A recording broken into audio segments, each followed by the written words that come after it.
Olá, a paz do Senhor.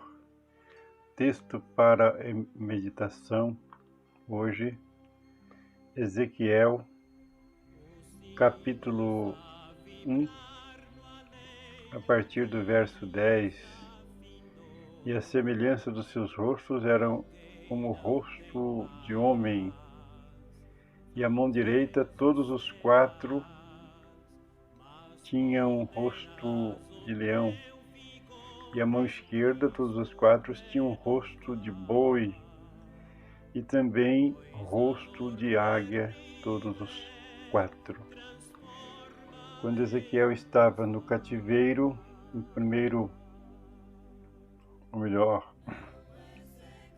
no quinto ano do seu cativeiro, veio esta visão para ele. E a gente tem ouvido tanta explicação para isso, dizendo que isto são naves espaciais, que isto são alienígenas. Não.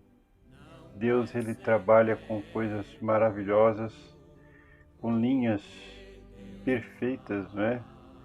Há um salmo que diz: as suas linhas caem-me em lugares deliciosos.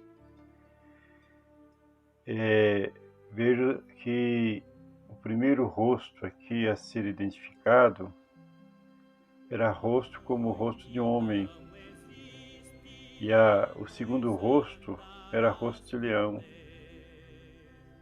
Depois, rosto de boi e rosto de águia. Quando você vai para o Novo Testamento, e você tem os quatro evangelhos, Mateus, Marcos, Lucas e João, isto aqui começa a se mostrar. Mateus, ele aponta para Jesus como rei. É por isso que Mateus usa uma linguagem de: o reino dos céus é semelhante. O reino dos céus é semelhante. Só no capítulo 12, ele usa 13 vezes a expressão: o reino dos céus é semelhante. Por quê? Porque ele queria mostrar que Jesus era rei, que ele era o rei que os judeus aguardavam. Por isto, a expressão reino dos céus. Na sua genealogia, Mateus, por exemplo, ele cita, por exemplo, na genealogia, livro da geração de Jesus Cristo, filho de Davi, filho de Abraão. Veja que no verso 2 ele começa dizendo que Abraão gerou Isaac, e Isaac gerou Jacó, mas por que no verso 1 ele veio colocar logo Davi de cara? Porque ele queria dar uma impressão rápida para o leitor que Jesus era da descendência de Davi, portanto rei. E aqui nós vamos decifrar o primeiro rosto. A semelhança do seu rosto era com o rosto de homem, o segundo, né? E a mão direita, todos os quatro tinham um rosto de leão. Então o segundo rosto aqui é o primeiro evangelho. Leão. Leão é o rei dos animais. E Mateus procurava mostrar isso. Mostrar que Cristo é o rei dos reis que os judeus aguardavam. Mas agora nós vamos ver o rosto de boi, né? Que era um dos rostos que ali estavam. Qual é o evangelho que fala do rosto de boi? O evangelho de Marcos.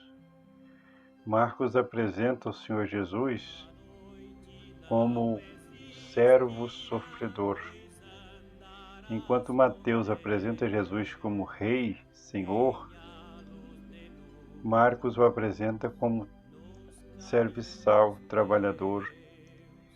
Mateus escreveu aos judeus, dizendo que Cristo era rei. Marcos escreve aos romanos e ele vai dizer que Jesus era bom de trabalho.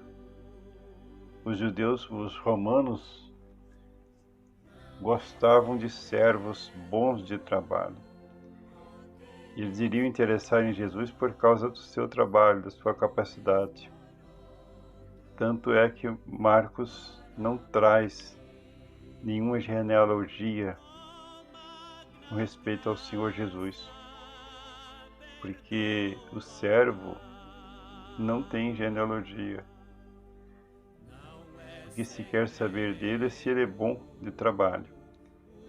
Então, o primeiro versículo de Marcos diz: princípio do Evangelho de Jesus Cristo, Filho de Deus.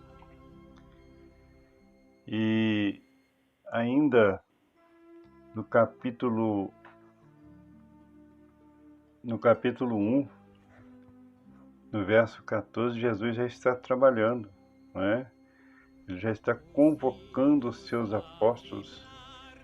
Capítulo 1, verso 21, ele está expulsando um demônio em Cafarnaum.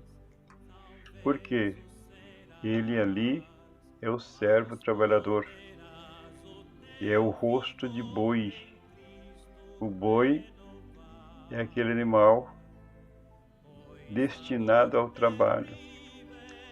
E quando ele não servir mais para o trabalho, ele é abatido, não é?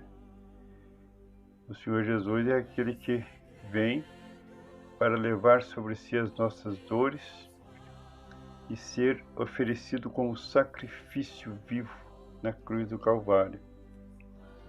O outro rosto que nós vimos também é o rosto de homem. E onde está o rosto de homem, né? Está aqui, rosto de homem. Lucas, ele descreveu Jesus para os gregos. Ele era grego, médico, e você vai observar isso na narrativa dele, não é? Lucas 1, tendo, pois, muitos empreendido pôr em ordem as narrações dos fatos que entre nós se cumpriram, segundo nos transmitiram os mesmos que os presenciaram desde o princípio e foram ministros da palavra, pareceu-me também a mim conveniente descrevê-los a ti, ó excelente Teófilo, por sua ordem, havendo-me já informado minuciosamente de tudo desde o princípio. Veja o critério de Lucas aqui para se informar, correr atrás, ver com os olhos de homens, não é? E ele descrevia Jesus para os gregos. Os gregos buscavam a forma humana perfeita. Por isto é que ele vai se ater a coisa dos homens. Ele vai se ater a detalhe de homens. Então, quem conhece o Evangelho de Lucas vai presenciar muito esse detalhe de homens, né? Coisas humanas trazidas por Lucas, por exemplo. Ele anuncia o anúncio do nascimento de Jesus, isso no capítulo 1. No capítulo 1 ainda, Maria visita Isabel. No capítulo 1 tem o Cântico de Maria. No capítulo 1, o nascimento de João Batista. Ele é o que mais vai investigar e trazer detalhes sobre o Senhor Jesus. No 2 é que ele vai falar do nascimento do Senhor Jesus. Então a apresentação, a preocupação para apresentar Cristo, ela foi muito grande. Voltando a Ezequiel, você tem o rosto de águia, não é? Que é o último aqui, ó. Não é o último, não. Rosto de leão, a mão esquerda. Rosto de homem, a mão direita. Todos os quatro tinham rosto de leão, a mão esquerda. E todos os quatro tinham rosto de boi. Também todos os quatro tinham rosto de águia. todos os quatro. O que é o rosto de águia? É o Evangelho de João. João, ele também não vai se ater à genealogia, porque ele vai apresentar Jesus como Deus, como águia voando, não é? Então Deus também não tem genealogia. Ele vai dizer o seguinte: no princípio era o Verbo, e o Verbo estava com Deus, e o Verbo era Deus. Ele estava no princípio com Deus, todas as coisas foram feitas por ele, e sem ele nada se fez. Então aqui você vai ver com certeza a águia voando, não é? Aqui já mostra como pano de fundo o céu e o Verbo introduzindo aqui, interagindo com os homens. Mas me chamou a atenção aqui no verso 22, e sobre as cabeças dos animais havia uma semelhança de firmamento, como um aspecto de cristal terrível, estendido por cima sobre as suas cabeças. E debaixo do firmamento estavam as suas asas direitas, uma em direção à outra. Cada um tinha duas asas que lhe cobriam o corpo de uma banda, e cada um tinha outras duas asas que os cobriam da outra banda. E andando eles, ouviu o ruído das suas asas como o ruído de muitas águas, e como voz do Onipotente, a voz do estrondo, como o estrépito de um exército.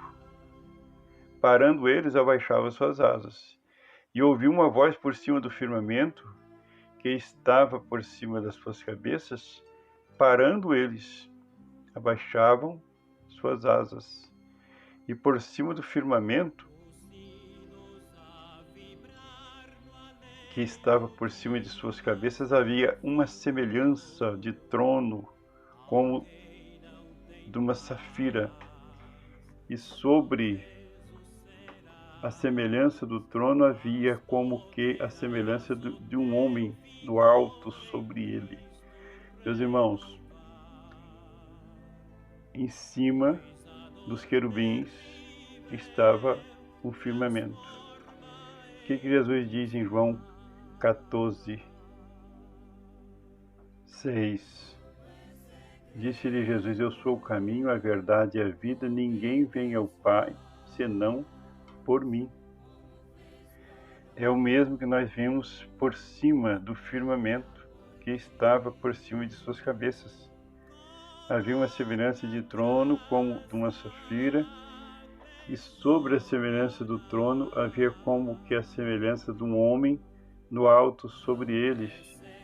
Interessante que o verso 27 diz assim: vi como a cor de âmbar, como o aspecto do fogo pelo interior dele, desde a semelhança de seus lombos e daí para cima, e desde a semelhança de seus lombos e daí para baixo, vi como a semelhança de fogo, e um resplendor ao redor dele. Aqui é o Pai.